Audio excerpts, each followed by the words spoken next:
Hi hello నమస్తే, welcome to Telugu ప్రభ. నేను మీ journalist Shivajyothi. ఈరోజు మనం తెలుగు ప్రభ న్యూస్ పేపర్లోని ముఖ్యాంశాలు చూద్దాం. సో ఇక్కడ చూసుకుంటే ఈరోజు ఉమ్మడి కరీంనగర్ జిల్లాలో ఇక్కడ రెండు ప్రత్యర్థి పార్టీలు, అటు కాంగ్రెస్ ఇటు బీఆర్ఎస్ బహిరంగ సభలు నిర్వహించనున్నారు. రీసెంట్ గా చూసుకున్నట్టయితే సీనియర్ కాంగ్రెస్ నేత జీవన్ రెడ్డి బీఆర్ఎస్ లో చేరుతున్న నేపథ్యంలో ఈ భారీ బహిరంగ సభ ఏర్పాటు చేయనున్నట్టు తెలుస్తుంది. చూద్దాం. ఉత్తర తెలంగాణ వేదికగా బీఆర్ఎస్ కాంగ్రెస్ పార్టీలు సోమవారం పోటాపోటీగా బహిరంగ సభలు నిర్వహించనున్న నేపథ్యంలో రాష్ట్ర రాజకీయాలు ఒక్కసారిగా హీటెక్కాయి. దాదాపు ఏడాది తరువాత ప్రజల్లోకి వస్తున్న గులాబీ బాస్ కేసీఆర్ జగిత్యాల సభ ద్వారా కాంగ్రెస్ ప్రభుత్వంపై తనదైన శైలిలో ఘాటు విమర్శలు చేసే అవకాశం ఉంది. సో రైతు భరోసా పంపిణీ పేరుతో కాటారం మండలంలో బహిరంగ సభ ద్వారా సీఎం రేవంత్ రెడ్డి బీఆర్ఎస్ కు కౌంటర్ ఇచ్చేందుకు సిద్ధమవుతున్నారు. ఉమ్మడి కరీంనగర్ జిల్లా వేదికగా రెండు ప్రత్యర్థి పార్టీలు బహిరంగ సభలు ఏర్పాటు చేయడం రాజకీయ వర్గాల్లో ఆసక్తి రేపుతుంది. కాంగ్రెస్ సీనియర్ నేత జీవన్ రెడ్డి బీఆర్ఎస్ లో చేరుతున్న నేపథ్యంలో జగిత్యాలలోని భారీ సభలో కేసీఆర్ పాల్గొననుండగా రాజకీయ వర్గాల్లో ఉత్కంఠ నెలకొంది. అధికారం కోల్పోయిన తర్వాత ఎక్కువగా ఇంటికే పరిమితమైన కేసీఆర్ జగిత్యాల బహిరంగ సభ ద్వారా పార్టీ శ్రేణులు ప్రజలకు ఎలాంటి సందేశం ఇస్తారోనని సర్వత్రా ఆసక్తిగా ఎదురు చూస్తున్నారు. జగిత్యాలకు కేసీఆర్, మేడిగడ్డకు రేవంత్ వెళ్లనున్నారు. సో నేడు కాంగ్రెస్ బీఆర్ఎస్ పోటాపోటీ సభలు నిర్వహించనున్నారు. ఏడాది తర్వాత జనంలోకి బీఆర్ఎస్ అధినేత కేసీఆర్ వస్తున్నారు. రాష్ట్ర ప్రభుత్వ వైఫల్యాలను ఎండగట్టే ఛాన్స్ ఉన్నట్టు కూడా తెలుస్తుంది. కౌంటర్ ఇచ్చేందుకు సీఎం మేడిగడ్డ పర్యటనకు సిద్ధమయ్యారు. సో ఇక్కడ రైతు భరోసా సభ ద్వారా బీఆర్ఎస్ పై దాడి చేసే అవకాశం ఉంది. కాళేశ్వరానికి సీఎం 200 కోట్లతో ఆలయ అభివృద్ధికి శంకుస్థాపన. అక్కడి నుంచి మేడిగడ్డ బ్యారేజ్ పరిశీలనకు వెళ్లనున్నారు. కాటారంలో రైతు భరోసా నిధుల విడుదల సభలో తను పాల్గొననున్నారు. ఇక్కడ మేడిగడ్డ రిపేర్ పై ఫోకస్ పెట్టనున్నట్టు కూడా తెలుస్తుంది. స్టీరింగ్ కమిటీ పర్యవేక్షణలో యాక్షన్ ప్లాన్, 14 రకాల పరీక్షలతో పునరుద్ధరణకు కసరత్తు, సాంకేతిక పరీక్షలతో మేడిగడ్డకు కొత్త జీవం. డ్రామాలు ఆపండి, ఇంకా మహిళలను వంచొద్దు అంటూ కూడా ప్రధాని మోదీపై విరుచుకుపడిన తృణమూల్ కాంగ్రెస్ నేత మహువా మైత్రి. బీజేపీ ఎంపీల్లో మగువలు 12.90 మాత్రమే ఉన్నారు. సో ఎల్జేపీ నుంచి 40%, టీఎంసీ నుంచి 37.90% ఉన్నట్టు కూడా తను తెలిపారు. అసెంబ్లీ బరిలోనూ మహిళలకు మీకన్నా రెట్టింపు సీట్లే ఇచ్చామంటూ తెలిపారు. మహిళా సాధికారతపై బీజేపీది ద్వంద్వ నీతి అంటూ కూడా తను పేర్కొన్నారు. ఎంఎంటీఎస్ లో ప్రయాణం ఉచితం. జూన్ 2వ తేదీ నుంచి ఈ పథకం అమల్లోకి రానుంది. 10 కోట్ల వ్యయం భరించనున్న రేవంత్ ప్రభుత్వం. సో నగర కాలుష్య నియంత్రణపై ఫోకస్ పెట్టేందుకే ఈ ఎంఎంటీసీ ఉచిత ప్రయాణ సౌకర్యం కల్పించినట్టు తెలుస్తుంది. ప్రజా రవాణాకు భారీ ప్రోత్సాహం కల్పిస్తున్నారు. సో ఏడాది పాటు ప్రయోగాత్మక అమలుకు యోచన. మహిళలకు ఉచిత బస్సు ప్రయాణాన్ని అమలు చేస్తున్న రేవంత్ రెడ్డి సర్కార్ మరో కీలక నిర్ణయం తీసుకుంది. రాష్ట్ర ఆవిర్భావ దినోత్సవం జూన్ 2వ తేదీ నుంచి హైదరాబాద్ నగరంలోని ఎంఎంటీఎస్ రైళ్లలో అందరికీ ఉచిత ప్రయాణం కల్పించనున్నది. ఈ పథకాన్ని మొదట ఏడాది పాటు ప్రయోగాత్మకంగా అమలు చేసి ఫలితాల ఆధారంగా కొనసాగింపుపై తుది నిర్ణయం తీసుకోనున్నారు.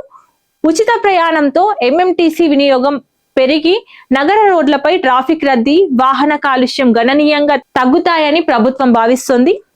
ప్రజా రవాణాకు మరింత ప్రోత్సాహం ఇచ్చినట్లు అవుతుందని అనుకుంటున్నది. సో ప్రస్తుతం ఎంఎంటీఎస్ రైళ్లలో రోజుకు సుమారు 38,000 నుంచి 42,000 మంది మాత్రమే ప్రయాణిస్తున్నారు. ఉచిత ప్రయాణం అమలు అయితే ఈ సంఖ్య 2 నుంచి 3 రెట్లు పెరిగే అవకాశం ఉందని అధికారులు అంచనా వేస్తున్నారు.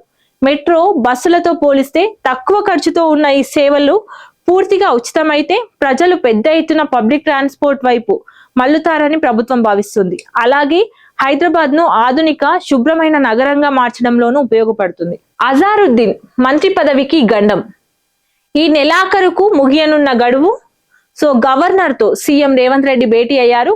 ఎమ్మెల్సీల పేర్లు ఆమోదించాలని వినతి ఇచ్చినట్టు కూడా తెలుస్తుంది. ఇక్కడ చూసుకుంటే పెన్షన్ రంగంలోకి 10% విదేశీ పెట్టుబడులు. ప్రస్తుతం ఈ రంగంలో ఎఫ్డిఐ పరిమితి 49% ఉంది. సో వర్షాకాల సమావేశాల్లోనే కీలక బిల్లు వచ్చే అవకాశం ఉంది. పెన్షన్ నియంత్రణ మండలిలో భారీ మార్పులకు కేంద్రం సిద్ధమవుతోంది. చూద్దాం. దేశీయ పెన్షన్ రంగంలో విదేశీ ప్రత్యక్ష పెట్టుబడుల పరిమితిని ఏకంగా 100% పెంచే దిశగా కేంద్ర ప్రభుత్వం అడుగులు వేస్తుంది. ప్రస్తుతం ఈ రంగంలో FDI పరిమితి 49% ఉండగా దీనిని బీమా రంగంతో సమానంగా మార్చాలని ప్రభుత్వం భావిస్తున్నది. గత ఏడాది బీమా రంగంలో FDI పరిమితిని 74% నుంచి 100% పెంచుతూ పార్లమెంట్ ఆమోదం తెలిపిన నేపథ్యంలో ఇప్పుడు పెన్షన్ రంగంలోనూ అదే తరహా సంస్కరణలను తీసుకురావాలని ప్రభుత్వం నిశ్చయించుకుంది. ఇందుకు సంబంధించి pension fund regulatory and development authority చట్టం 2013కు సవరణలు చేసేందుకు సిద్ధమవుతున్న ప్రభుత్వం రానున్న పార్లమెంటు వర్షాకాల లేదా శీతాకాల సమావేశాల్లో సవరణ బిల్లును ప్రవేశపెట్టే అవకాశం ఉందని అధికారిక వర్గాలు వెల్లడించాయి. ఇక్కడ చూసుకుంటే పటాకుల ఫ్యాక్టరీలో భారీ పేలుడు 18 మంది కార్మికులు మృతి చెందినట్టు కూడా తెలుస్తుంది. తీవ్రంగా గాయపడిన మరో 6 శిథిలాల కింద మరికొందరు చిక్కుకున్నట్లు అనుమానం. రాష్ట్రపతి, ప్రధాని, సీఎం దిగ్భ్రాంతి వ్యక్తం చేశారు. ఇక్కడ చూసుకుంటే సైబర్ నేరస్తులతో బ్యాంకర్ల కుమ్మక్కు 9 రాష్ట్రాల్లో హైదరాబాద్ పోలీసుల ఆపరేషన్ చేపట్టారు. 32 మంది బ్యాంక్ అధికారులు సహా 52 మంది అరెస్ట్ చేసినట్టు తెలుస్తుంది. నిందితులకు అక్రమంగా ఖాతాలు తెరుస్తున్నట్లు గుర్తించారు. 150 కోట్ల మోసాలకు లింకులున్నట్టు కూడా తెలుస్తుంది. ఇక్కడ చూసుకుంటే పారిశ్రామిక భూముల వివాద పరిష్కారానికి GST తరహా కౌన్సిల్ ఏర్పాటు చేయనున్నట్టు తెలుస్తుంది. నేషనల్ ఇండస్ట్రీస్ ల్యాండ్ కౌన్సిల్ ఏర్పాటు చేయాలని సూచిస్తున్నట్టు తెలుస్తుంది. డిజిటల్ సింగిల్ విండో వ్యవస్థను తీసుకురావాలన్నట్టు కూడా కేంద్రానికి CII కీలక ప్రతిపాదనలు చేసింది. ఎక్స్ప్రెస్ వేలు మృత్యు మార్గం కారాదు అంటూ కూడా ఇక్కడ సుప్రీంకోర్టు కీలక వ్యాఖ్యలు చేసింది. రహదారుల భద్రత ప్రభుత్వ బాధ్యత అంటూ తెలిపింది. పౌరుల జీవించే హక్కులో ఇది కూడా భాగమే అంటూ పేర్కొంది. రోడ్డు భద్రతపై సుప్రీంకోర్టు సంచలన మార్గదర్శకాలు చేసినట్టు తెలుస్తుంది. ఇక్కడ జాతీయ రహదారులపై డాబాలు, అక్రమ పార్కింగ్ పై నిషేధం విధించినట్టు కూడా తెలుస్తుంది. ఇక్కడ అంతర్జాతీయ వార్తలు చూసుకుంటే అమెరికా, ఇరాన్ 2వ విడత చర్చలు నేతృత్వం వహించనున్న JD వాన్స్ తేదీ, సమయంపై వెలువడని అధికారిక ప్రకటన. ఇంకా ఇంతవరకు కూడా అధికారిక ప్రకటన రాలేదు ఎప్పుడు ఈ చర్చలు జరుపుతారో. పాకిస్తాన్ లో అత్యున్నత స్థాయి భద్రత ఏర్పాటు చేయనున్నారు. ఇస్లామాబాద్, రావల్పిండి నగరాల్లో రెడ్ అలర్ట్ జారీ చేసినట్టు తెలుస్తుంది. ఏప్రిల్ 22తో ముగియనున్న కాల్పుల విరమణ మీరే అనుమతి ఇచ్చి ఇప్పుడే కాల్పులు జరుపుతారా అంటూ కూడా హర్మూజ్ లో భారత నౌకల ఆడియో వెలుగులోకి వచ్చింది. ఇరాన్ రాయబారికి భారత్ సమన్లు. ఇక్కడ చూసుకుంటే దోపిడీలో TMC PhD చేసింది అంటూ కూడా మమతా సర్కార్ పై ధ్వజమెత్తిన ప్రధాని నరేంద్ర మోదీ చొరబాటుదారుల కోసమే పనిచేస్తున్న తృణమూల్ అంటూ కూడా తను వ్యాఖ్యానించారు. ఇక్కడ రన్నింగ్ కమెంటరీ చూసుకుంటే సీఎం, మాజీ సీఎం డి అంటే డి, పరస్పర దాడులకు ఇద్దరు రెడీ. మేడిగడ్డపై సీఎం రేవంత్, జగిత్యాల జైత్రయాత్ర కేసీఆర్ వంతు. ఇవ్వండి ఈరోజు తెలుగు ప్రభ న్యూస్ పేపర్ లోని ముఖ్యాంశాలు. మరిన్ని అప్డేట్స్ కోసం చూస్తూనే ఉండండి తెలుగు ప్రభ.